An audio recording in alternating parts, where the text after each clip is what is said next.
விஜய் அவர்கள் டெல்லி பயணம் மிக சிறப்பான ஒரு பயணம். ஆனா மக்களை இதுவரைக்கும் அவர் கண்டுக்கல அப்படிதான். ஒரு 4 கோரிக்கைகள் வேற எடுத்துட்டு போயிருக்காரு. அங்க போய் கோரிக்கைகள இதுக்கு முன்னாடி திமுக இருந்தப்போ ஒரு 60, 70 கோரிக்கைகள் அவங்க எடுத்துட்டு போவாங்க. ஆனா நம்ம ஆளு 4 கோரிக்கைகள மட்டும் எடுத்துட்டு போயிருக்காரு. அந்த 4 கோரிக்கைகளும் என்னவா இருக்கும் அப்படின்னு பார்த்தீங்கன்னா, அது மட்டும் இல்லாம இன்னைக்கு போய் சந்திக்க வேண்டிய பலர சந்திக்காமலேயே திரும்ப வந்திருக்கிறதும் பேசுபொருளா இருக்கு.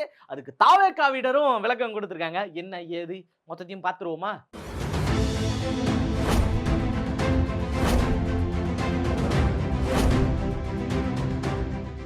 வணக்கம் அன்பு தமிழ் சொந்தங்களே. அதாவது நம்ம அண்ணன் விஜய் அவர்கள் பார்த்தீங்கன்னா, ரொம்ப அருமையான முறையில இன்னைக்கு டெல்லி போயிருக்காருமா. இப்படி டெல்லி போனது வந்து பார்த்தீங்கன்னா, புதுசா பண்ணியிருக்காரு. யாருமே பண்ணல. அப்படின்லாம் நீங்க யோசிச்சீங்கன்னா, நீங்க தான் முட்டாளா இருக்கீங்க அப்படின்னு அர்த்தம். ஏன் அப்படின்னா, இதுக்கு முன்னாடி யாரெல்லாம் முதல்வரா இருந்தாங்களோ, மத்த எந்த மாநிலத்தில யார் முதல்வரா இருந்தாலும், பிரதமர் பதவியில இருக்கக்கூடியவர்களுக்கு போய் சந்திச்சு ஒரு மரியாதை நிமித்தமா சந்திச்சுட்டு வர்றதுன்றது ரொம்ப நார்மலான ஒரு விஷயம் தான். இருக்கக்கூடிய கோரிக்கைகள எடுத்துட்டு போய் குடுத்துட்டு வர்றதுன்றது ரொம்ப சாதாரண ஒரு விஷயம் தான். இது வழக்கமா நடந்துகிட்டு தான் இருக்கு. அது ஒரு லெகசியாவே இருந்துகிட்டு இருக்கு. இப்படிப்பட்ட ஒரு நேரத்தில தான் அண்ணன் விஜய் அவர்கள் போய் மரியாதை நிமித்தமா சந்திச்சுட்டு வந்திருக்காரு. சந்திக்க போம்போது ஒரு 4 கோரிக்கைகள் எடுத்துட்டு போயிருக்காரு. இந்த 4 கோரிக்கைகள் வந்து பார்த்தீங்கன்னா, இதுக்கு முன்னாடி திமுகவே வச்சிட்டு இருந்த கோரிக்கைகள் மட்டும் தான். திமுக மட்டும் இல்ல. அதுக்கு முன்னாடி இருந்த அதிமுக அதுக்கும் முன்னாடி இருந்த அதிமுக அரசு வேணா சொல்லலாம். இடையில தான் எடப்பாடி அவர்கள் இருந்தாரே. அப்படிலாம் ஒண்ணும் பெருசா கிடையாது. அதுக்கு முன்னாடி இருந்த கோரிக்கைகள் மட்டும் தான் இவர் எடுத்துட்டு போயிருக்காரு. அப்படி என்ன கோரிக்கைகள் அப்படின்னு பார்த்தீங்கன்னா, ஒரு 4 கோரிக்கை. இந்த மேகதாது அணைக்கு வந்து பார்த்தீங்கன்னா, கண்டிப்பா நடவடிக்கை எடுக்கணும். அவங்க கேட்டுக்கணும். அவைங்க சும்மா ஹைகோர்ட் சொல்றதெல்லாம் கேட்கணும். அதுக்கு நீங்க தான் வந்து என்ன பண்ணணுமோ அத பண்ணணும்னு சொல்லி ஒரு கோரிக்கை. 2வது கோரிக்கை, சூப்பரான ஒரு கோரிக்கை. என்ன அப்படின்னு பார்த்தீங்கன்னா, தமிழ்நாட்டுக்குள்ள தமிழ்த்தாய் வாழ்த்து 3வது இடமா பாடப்பட்டதுல்ல. இந்த மாரி இதுக்கு மேல நடக்கக்கூடாது. தமிழ்த்தாய் வாழ்த்து தான் முதல்ல வரணும். அதுக்கு நீங்க அனுமதி குடுக்கணும் அப்படின்னு சொல்லி ஒரு கோரிக்கையும், இதுக்கப்புறம் வந்து பார்த்தீங்கன்னா, அந்த ஒன்றிய அரசோட அந்த நாடு தழுவிய அந்த கல்விக் கொள்கைகள உள்ள கொண்டு வரணும் அப்படின்னு சொல்லி, நாடு தழுவிய இந்த கல்விகள்லாம் கொண்டு வரணும். கல்வி நிலையங்கள் கொண்டு வந்து சேர்க்கணும். இப்படின்னு சொல்லி ஒரு திட்டங்கள்லாம் இந்த கோரிக்கைலாம் எடுத்துட்டு போறாரு. இந்த கோரிக்கைகள்லாம் இதுக்கு முன்னாடி யாரும் பண்ணாததா அப்படின்னு கேட்டீங்கன்னா, அதுல ஒரு கோரிக்கை மட்டும் யாருமே பண்ணாதது. எதுன்னா, இந்த நாடு தழுவிய அந்த கல்வி திட்டம்ன்ற சொல்றார்ல, அந்த மாதிரியான திட்டங்கள் சிபிஎஸ்இ முறைகள தமிழ்நாடு முழுக்க இம்ப்ளிமெண்ட் பண்ணணுன்ற மாதிரியான ஒரு திட்டமும் அவர் வந்து கேட்கிறாரு. அத ஒரு கோரிக்கைய வைக்கிறாரு. ஐயா ஆல்ரெடி அவங்க முயற்சி பண்றதே அதுக்கு தான். இந்த பிஎம்ஸ்ரீ திட்டத்து மூலியமா இவங்கலாம் தத்தெடுக்கிற மாரி தத்தெடுத்து, அவங்க இருக்கக்கூடிய அந்த மும்மொழி கொள்கைய உள்ள கொண்டு வர்றதும், அது மட்டும் இல்லாம இந்த புதிய கல்விக் கொள்கைய உள்ள கொண்டு வர்றதும், இதெல்லாம் தான் அவங்க பண்ணக்கூடிய வேலை. அந்த வேலைகளுக்கு தான் நீங்க என்ன பண்றீங்கன்னா, நீ கொண்டு வாங்கன்னு சொல்லி நீங்களா போய் முன் வைக்கிறீங்க. தமிழ்நாட்டுக்குள்ள இதுவரைக்கும் தமிழ்நாட்டோடைய அந்த பாரம்பரிய அது மட்டும் சொல்ல முடியாது. கல்வியில இருக்கக்கூடிய திட்டங்கள் இருக்குல்ல, அந்த கல்வி முறைகள் இருக்குல்ல, தமிழ்நாடு தான் நம்பர் 1 இந்தியாலே. அதுக்கான காரணம் என்ன? இதுக்கு முன்னாடி இருந்த திராவிட அரசுகள். திராவிட அரசுகள்லே தாராளமா சொல்லலாம். 2 கட்சிகளும் மாத்தி மாத்தி செஞ்சது தான். ஒருத்தவங்க பேக், ஸ்கூல் அது இதுன்னு பேக், ஷூன்னு குடுத்துருக்காங்க. செருப்பு குடுத்துருக்காங்க. இன்னொருத்தவங்க லேப்டாப் குடுத்துருக்காங்க. சைக்கிள் குடுத்துருக்காங்க. ஒரு ஸ்மார்ட் கிளாஸ உருவாக்கி குடுத்துருக்குன்னு சொல்லலாம். பாதி இடங்களுக்கு போய் சேர்ந்திருக்கு. இன்னும் நெறைய இடங்களுக்கு போய் சேரல. அது சேர்றதுக்கான வாய்ப்புகள் இருக்கும். கம்ப்யூட்டர் எஜுகேஷன உள்ள குடுத்துருக்காங்க. இதெல்லாம் புதுசா வந்த ஒரு விஷயங்கள் தான். இப்ப கிடையாது. 90கள்ல 90கள்லயும் 2000கள்லயும் வந்து பார்த்தீங்கன்னா, 90கள் கூட சொல்ல முடியாது. 2000கள் தான். அதுக்கு பிறகு தான் கணினியோட வளர்ச்சிகள் அதிகமாகும். அந்த மாதிரியான ஒரு சூழல் அப்படி ஒண்ணு வந்துகிட்டு இருக்கு. தமிழ்நாட்டுக்குள்ள அது எல்லாத்தையும் கொண்டு வராங்க. இது மட்டும் இல்லாம, அதுக்கு அடுத்த பீரியட்ஸ் பார்த்தீங்கன்னா, என்ன பண்றாங்கன்னா, டேப் குடுக்குற வரைக்குமான ஒரு வேலைகள பார்த்திருக்காங்க. இந்த அளவுக்கு வளர்ச்சிய கொண்டு வந்திருக்காங்க. இன்னைக்கு வெளிநாட்ல போய் படிக்கணும் அப்படின்னாலும், அதுக்கு தமிழ்நாடு அரசு கவர்ன்மெண்ட் என்ன பண்ணுதுன்னா, அம்பேத்கர் அயலக கல்வி திட்டம்னு சொல்லி, அது மூலியமா ஃபண்ட் ரைஸ் பண்றாய்ங்க. அது மூலியமா பல பேர் வெளிய போய் படிச்சுட்டு வராய்ங்க. அதுக்கு ரொம்ப உதவிகரமா இருந்திருக்காங்க. இப்படியான பல முறைகள செஞ்சிருக்காங்க. கல்வியில கல்வியில் சிறந்த தமிழ்நாடுன்ற பெரிய லெகசி இருக்குன்னு யார் சொன்னதுன்னு பார்த்தீங்கன்னா, உங்க பள்ளி கல்வித்துறை அமைச்சர் நம்ம ராஜ்மோகன் சொன்னாரு. அப்ப இப்படியான ஒரு முறை இருக்கும்போது, நீங்க டெல்லியில இருந்த ஒன்றியத்தோடைய அந்த மத்தியோடைய மொத்த கல்வி எஜுகேஷன் நிலையங்கள இங்க கொண்டு வரணும்னு கேட்கிறது எந்த மாதிரியான ஒரு ஒரு சரியான ஒண்ணா இருக்கும்? அவைங்க என்னலாம் பண்ணணும்னு நினைக்கிறாங்களோ, மறைமுகமா நீங்களே பண்ணிக்கிட்டு இருக்கீங்க. நேரடியா பண்றீங்க. இதுல மேகதாதுக்காக போய் கேட்டுக்கிறாராம். எப்பா என்னையா கேட்கிற? இது ஒரு பக்கம் இருந்தாலும், இன்னொரு முறை இன்னொன்னு என்ன அப்படின்னு பார்த்தீங்கன்னா, இந்த தமிழ்த்தாய் வாழ்த்து பாடணும் அப்படின்னு சொல்லி வேண்டுகோள் வச்சுக்கிட்டு வராரு. தமிழ்நாட்டுல தமிழ் மாநில உரிமைய வந்து நீங்க எப்பா நாங்க இத தான் பாடுவோம். நீ ஏதாச்சும் கேஸ் போடுற வேலை வச்சுக்க போற. அப்புறம் தமிழ்நாடே கொந்தளிக்கும். போராட்டங்கள் வெடிக்கும். நீ பார்த்துக்கோ. இப்படி சொல்லிட்டு வந்தா இது நியாயம். இதுதான் ஒரு சரியான முறை. இங்க திமுகலாம் வந்து இன்னும் நெறைய இருக்குது. இன்னும் பேரிடர்களுக்கான ஃபண்ட்ஸ் வந்து எதுவும் சேரல. நமக்கு சேர வேண்டிய கல்வி நிதிக்கு எதுவும் வந்து சேரல. இத பத்தி கேட்பாரா? போய் இந்த மாரி வச்சுக்கிட்டு வராரு. அதுவும் அவங்க என்னலாம் பண்ணணும்னு நினைக்கிறாங்களோ, மாநில உரிமைய எப்படிலாம் விட்டு குடுக்கலாமோ அந்த வேலைய தான் பார்த்துட்டு இருக்காரு. போய் அமித்ஷா அவர்களை சந்திச்சுட்டு வந்தார். உள்துறை அமைச்சரான அமித்ஷா அவர்கள சந்திச்சுட்டு வராரு. அதுக்கு அடுத்து பார்த்தீங்கன்னா, போய் மோடி அவர்கள சந்திக்கிறாரு. சந்திச்சுட்டு வராரு. போம்போது கேட்கறாங்க, பிரஸ் கேட்கறாங்க. சார் இது ஒரு லெகசி சார். மாத்திராதீங்க.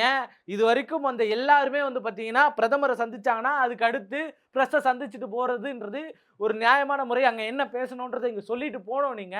இதுதான் இங்க இருக்கக்கூடிய வழிமுறை. அத மாத்தாதீங்க. அந்த லெகசிய மாத்தாதீங்கன்னு கத்துறாங்க பிரஸ். பிரஸ் மீட் குடுங்க சார், குடுங்க சார்ன்னு கத்துறாங்க. அவங்களுக்கு என்ன தலைவிதியா? உங்க எல்லாரையும் எடுத்து போட்டுக்கிட்டே இருக்கணும். உங்களுக்கு ரூட் மாஃபியான்னு ஒண்ணு இருக்கு. நீங்க என்ன போனாலும் படம் முடிச்சு போட்டுறாய்ங்க. பிரதமர் என்ன வேலைய பண்றாரோ, அதே வேலைய இங்க பண்ணிட்டு இருக்கீங்க. கருத்துன்ற ஒரு விஷயத்த அங்க என்ன பேசுனீங்கன்றத வெளிய வந்து சொல்றதுல உங்களுக்கு என்னது தயக்கம்? அங்க என்ன உங்கள கேள்வி கேட்க போறாங்க? நீங்க சப்போஸ் அத மீறி கேள்வி கேட்டா, நீங்க தவிர்த்துட்டு போலாம். உள்ள என்ன பேசுனீங்க? அங்க அவங்க என்ன கேட்டாங்க? நீங்க என்ன பதில் சொன்னீங்க? உங்க கோரிக்கைக்கு அவங்க என்ன சொன்னாங்க?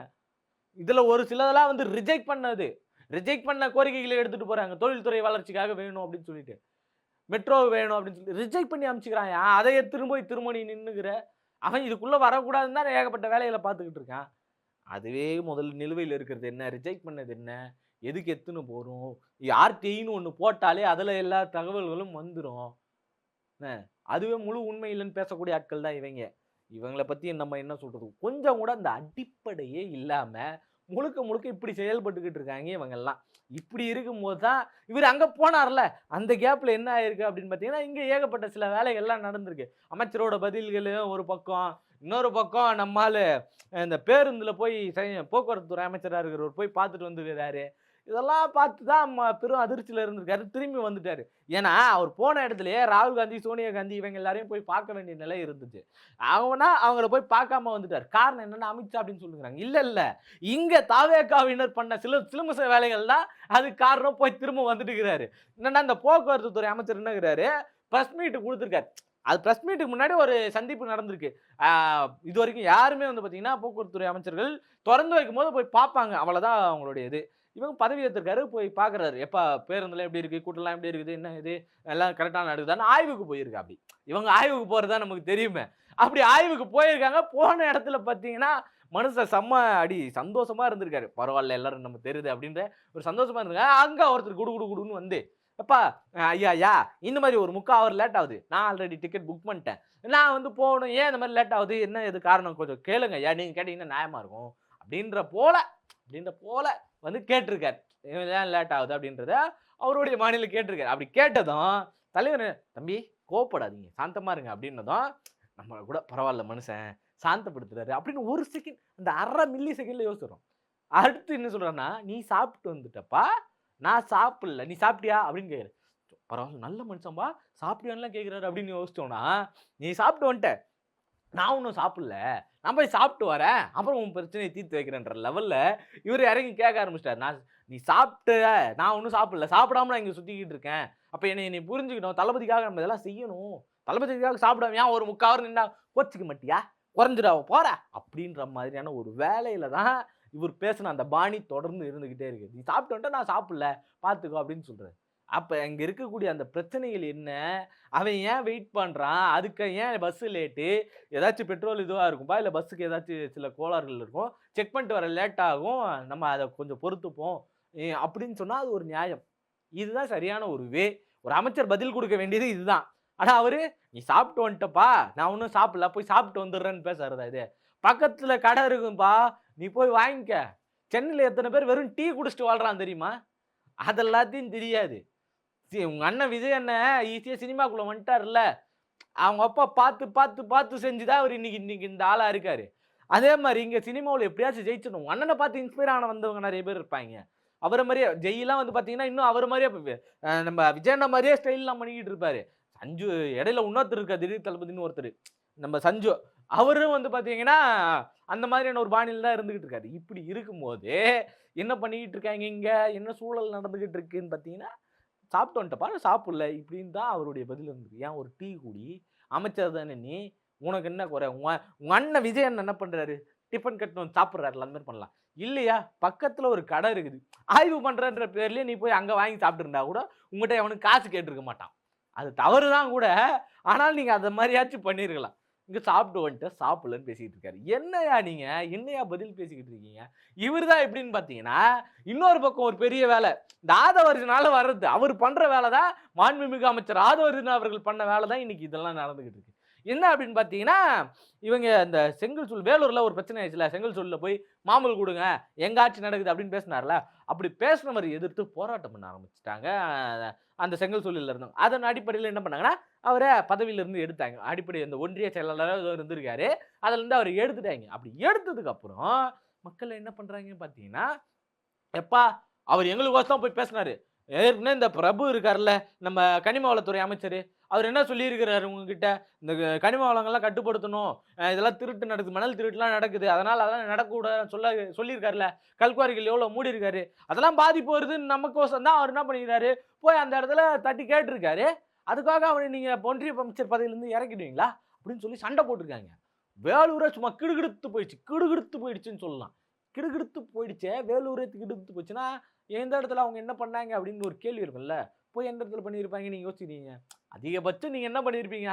என்ன தாவேக்கா அலுவலகத்துல போயிருப்பாங்க அப்படின்னு இந்த இடத்துல உங்களுக்கு யோசனை வந்திருக்கும். ஆனா அதான் கிடையாது. போய் கலெக்டர் ஆபீஸ் இருக்குதுல்ல, அவங்களுடைய கலெக்டர் ஆபீஸுக்கு போயிட்டு அறிவார்ந்த நம்ம மக்கள் யோசிச்சு பாருங்க. அந்த தொண்டர்கள் கலெக்டர் ஆபீஸ் உள்ள போயிட்டு எப்படிங்க அவர் ஒன்றிய செயலாளர் பதவியிலிருந்து அவரை நீங்க ரிசைன் பண்ண வைக்கலாம்? அதெல்லாம் நியாயமே கிடையாது. நாங்க போலீஸார்கிட்ட பேசி தான் அவர் நான் பண்றோம், பேசுறோம்ன்னு சொல்லிட்டாரு. நீங்க என்ன இப்படி பேசிக்கிட்டு இருக்கீங்க? அந்த மாரி ஒண்ணுமே புரியாம அவங்க எல்லாம் இருக்கிறாங்க. கூட வந்தவங்களே ஒண்ணுமே புரியாம தான் இருக்காங்க. என்ன பேசுறாங்க இந்த அம்மா? ஏதோ கேக்குது போல அப்படின்ட்டு கூட வந்தவங்களும் அப்படிதான் இருக்காங்க. இவங்க எல்லாரும் என்ன பண்றாங்கன்னா, ஒரு பக்கம் அந்த கலெக்டர் ஆபீஸ்ல எல்லாரும், "ஏம்மா இது இங்க வந்து கேட்கிறன்னு" பெருங்குழப்பம். "சரிம்மா நீ வாம்மா, கத்தாதம்மா" அப்படின்னு பேசி சமாதானம் படுத்தி வெளிய கூட்டின்னு வராங்க. "இது இங்க பேசக்கூடாதும்மா. அது பேச வேண்டிய இடம் வேறம்மான்னு" சொல்லி அவங்களுக்கும் சொல்லி மாள முடியல. "சரிம்மா நாங்க பார்க்குறோம்ன்னு" சொல்லி அனுப்பிச்சு வைக்கிறாங்க. இவங்க அந்த இடத்துல பெரிய அராஜகம் பண்ணிக்கிட்டு இருக்காங்க தேவையில்லாம. யோவ்! கட்சி சம்பந்தமானது எது? அத நீங்க எங்க போய் கேட்கணும்? அத விட்டு இங்க என்ன பண்றீங்க? என்னன்னா, அந்த ஆள் இருப்பார்ல, அவரு வேலூர்ல ஒன்றிய செயலாளர் இருப்பார்ல, அவரு என்ன பண்ணியிருப்பாருன்னு பார்த்தீங்கன்னா, "அப்பா இந்த மாரி நம்மள பண்ணிட்டாங்க. நீங்க என்ன பண்ணுங்க, உடனே ஆபீஸ்ல போய் எல்லார்கிட்டயும் கேளுங்க. என்ன அப்படி கேட்டீங்கன்னா தான் மாவட்ட ரீதியில இங்க பெரிய பிரச்சனை வரணும். மாவட்ட ரீதியில பிரச்சனை. அப்போ அ ஆபீஸ்ல போய் கேட்கணும்." என்னன்னு டக்குன்னு நம்ம ஆளுங்கலாம் சிந்திச்சுட்டாங்க. அப்ப இவரு போறது கலெக்டர் ஆபீஸ் தான். எந்த ஆபீஸ்ன்னு தெரிஞ்சு போச்சுன்னு யோசிச்சு, இவன் என்ன பண்ணிட்டுருக்காங்க, ஸ்ட்ரெயிட்டா கலெக்டர் ஆபீஸ்ல போய் கேட்க ஆரம்பிச்சுட்டுருக்காங்க. சொல்லிக் குடுத்தியே ஒழுங்கா சொல்லிக் குடுக்கணும்ல. அதுலயும் இந்த கனிம வளம் இந்த பிரபுலாம் வேற சொல்லிக்கிறார்ல. அந்த பிரபு மணல் திருட்டுலாம் பண்ணக்கூடாது சொல்லிக்கிறாரு. அதுக்காக தான் பேசினாரு சொல்லுங்க அப்படின்ற மாரி இவரு எடுத்து விட்டுக்கிறாரு. அப்ப மணல் திருட்டு என்ன நடக்குது? கல்லு மண்லாம் திருடுறாய்ங்க. அப்ப கனிம வளங்கள்லாம் போகுதுல்ல. அப்ப செங்கலு இதுக்குள்ள கல்லு தான் இருக்குது, மண்ணு தான் இருக்குது. அப்படின்னு சொல்லி சிந்திச்ச இந்த அறிவார்ந்த மக்கள் கனிம வள திருட்டுக்கு பிரபு சொல்லியிருக்கிறாரு. அதனால நீங்க இந்த மாரி பண்ணதெல்லாம் தப்புன்னு சொல்லி கலெக்டர் ஆபீஸ்ல நின்னு போராட்டம் பண்ணிக்கிட்டு இருக்காங்க. இவங்கலாம் என்ன சொல்லி திருத்துறதுன்னே தெரியல. நாடு நாசமா போகுதுய்யா. போகட்டும்னு சொல்ல முடியாது. ஏத்துக்க முடியாது. ஏன்னா நானும் நாட்டுல தான் இருக்கேன். நாசமா போச்சுன்னா நானும் நாசமா தான் போவும்.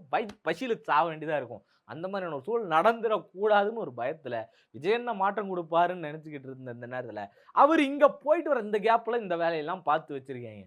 இடையில இந்த ரூட் மாஃபியா இவங்கலாம் இருக்காங்கல்ல, இந்த இன்ஃப்ளூயன்சர்ஸ் கிட்ட பணம் குடுத்து சில வேலைகள பார்த்தாங்கல்ல, அவங்கலாம் என்ன சொல்லிட்டாங்க அப்டின்னா, இன்னைக்கு வீடியோ போட ஆரம்பிச்சாரு. இந்த கப்புல் வீடியோவ போட்டவரு. நேத்தைக்கு உங்களுக்கு ஃபுல் ஃபோட்டோ போட்டு காட்டியிருப்பாய்ங்க.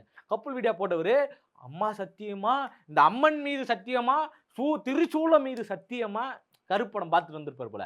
கருப்புன்னா அருவாள். ஐய்யயோ! இப்ப நம்ம இந்த கோயில்ல இருக்கோமே. சரி, திரிசூலம் மீது சத்தியமாக நான் ரூட் கிட்ட காசு வாங்கல. தாவேக்கா கிட்ட காசு வாங்கல. நான் காசு வாங்குனா என்னைய தண்டிக்கட்டும் அப்படின்னு சொல்லி இவரு பேச ஆரம்பிச்சுட்டாரு. யோ இதுக்கு பயங்கர புத்திசாலித்தனம். ரூட் சொல்லிக் குடுத்துருப்பாய்ங்க போல. என்ன அப்படின்னு பார்த்தீங்கன்னா, இவரு போவாராம். இவரு அக்கவுண்ட்ல இருக்கிறது எல்லாத்தையும் டெலீட் பண்ணுவாராம். அதுக்கப்புறம் எடுத்துன்னு வந்து இங்க போடுவாராம். என்னது இந்த மாதிரியான வீடியோக்கள போடுவாராம். இப்ப நீ உன் அக்கவுண்ட்ல டெலீட் பண்ணலாம். உன் மூஞ்ச மாத்த முடியுமா? பல பேர் எடுத்து போட ஆரம்பிச்சுட்டாய்ங்க. டிஎம்கே இன்னும் ஃபாஸ்ட்டா இருக்குது. உங்க ரூட்ட விட பயங்கர ஃபாஸ்ட்டா டிஎம்கே இருந்துகிட்டு இருக்குன்னு சொல்லலாம். அதுக்கு முன்னாடி நீங்க இருந்தீங்க. இப்ப இவங்க இருக்காங்க. ரீல்ஸ்ல தான்யா மொத்தமும் தெரியுது.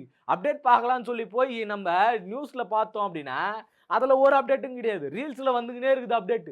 இப்படியான வேலைகள தொடர்ந்து இவங்க பண்ணிக்கிட்டு இருக்காங்க. இந்த மாதிரி மதன் கௌரியும் வந்து சொல்ல ஆரம்பிச்சிட்டாரு. "ஏங்க நான் எல்லாத்துக்கும் வீடியோ போட்டுருக்கேங்க. என்னங்க நீங்க அப்படி பண்றீங்களா? சரியில்லைங்க." அப்படின்ற மாரி அவரு ஒரு பக்கம் பேச ஆரம்பிச்சுட்டாரு. இதுவரைக்கும் மத்த எல்லா பிரச்சனையும் எடுத்து விலாவாரியா விளக்கிட்டு இருந்தவரு, சொந்த பிரச்சனைக்கே எடுத்து விலாவாரியா விளக்குவாருன்னு நம்ம யாரும் எதிர்பார்க்கல. அந்த மாதிரியான ஒரு சூழலுக்கு தள்ளப்பட்டார். காரணம் என்ன? நீங்கள் செய்த காரியங்களே அப்படின்ற மாரி தான் எல்லார் மத்தியிலும் இருந்துகிட்டு இருக்கு. இப்படி இருக்கும்போது, அதாவது மக்களே புரிஞ்சு நடந்துங்கங்க. தெரிஞ்சு நடந்துங்கங்க. யார நம்ம தேர்ந்தெடுத்திருக்கோம், நம்ம ஏரியால இருக்கக்கூடிய எம்.எல்.ஏக்கள் எப்படிப்பட்டவர்கள் அப்படின்றத முடிவெடுத்து தான் நீங்க செயல்பட்டுருக்கணும். அது திமுகவா இருந்தாலும் சரி, அதிமுகவா இருந்தாலும் சரி, விசிகாவா இருந்தாலும் சரி, கம்யூனிஸ்ட்டா இருந்தாலும் சரி, தாவேகாவா இருந்தாலும் சரி, நாம் தமிழரா இருந்தாலும் சரி, யாரா இருந்தாலும், பாட்டாளி மக்கள் கட்சியா, யாரா இருந்தாலும் அந்த மாவட்டத்துல, அந்த தொகுதியில யார் நிக்கிறா அப்படின்றத பொருட்படுத்தி தான் நீங்க வாக்களிச்சிருக்கணும். இல்ல அப்படின்னா, இந்த மாரி "நீ சாப்பிட்டியா? நான் ஒண்ணும் சாப்பிடாம இங்க இருந்துக்கிறேன்" அப்படின்னு. அந்த மனுஷன் கூட பேசுறாரே, யாரு அவரு தெரியுதா? பின்னாடி போய் பார்க்கணும் கொஞ்சம். விஜய் அண்ணனுக்காக நாள் ஃபுல்லா நிக்கணும். "நிப்பியா? சோறு கிடையாது, தண்ணி கிடையாது, நிப்பியா?" நிப்போம்ன்னு சொல்லி இப்படி ட்ரெயின் பண்ண ஒரு ஆள் தான். புரிஞ்சு நடந்துங்க. தெரிஞ்சு இருந்துக்கோங்க. நன்றி, வணக்கம்.